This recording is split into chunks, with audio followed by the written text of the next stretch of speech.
Dans l'artérite de Takayasu, qui est donc une maladie inflammatoire, la règle, quels que soient les traitements, les corticoïdes, les immunosuppresseurs ou les biothérapies, c'est d'avoir 2 ans, 24 mois, où il n'y a absolument eu aucune activité de la maladie,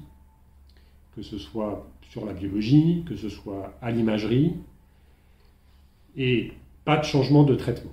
On peut évidemment avoir la baisse du traitement par prednisone, mais pas d'arrêt des autres médicaments. Au bout de ces 2 ans où la maladie était parfaitement quiescente, contrôlée, sans signe d'activité,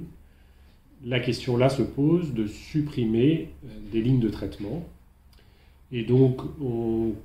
s'il y a biothérapie immunosuppresseur, on a plutôt tendance à supprimer la biothérapie et laisser l'immunosuppresseur, méthotrexate ou azathiopprine. Et puis ensuite, on s'assure qu'il n'y a pas de rechute ou de récidive, et ensuite on arrête l'immunosuppresseur. Si on est au bout de 2 ans et qu'il n'y a plus d'activité, on va arrêter complètement la prednisone, donc arriver à 0, garder l'immunosuppresseur encore un peu de temps, s'assurer qu'il n'y ait pas de rechute, pas de reprise d'activité de la maladie, et au bout de 6 mois, où il n'y a plus du tout de prednisone, à ce moment-là, commencer à diminuer l'immunosuppresseur, toujours avec une surveillance rapprochée pour arriver à l'arrêt complet des traitements. Donc en résumé, 2 ans avec le même traitement, sans aucune complication, sans aucun signe d'activité, et là, on va arrêter les molécules les unes après les autres, en commençant par la prednisone,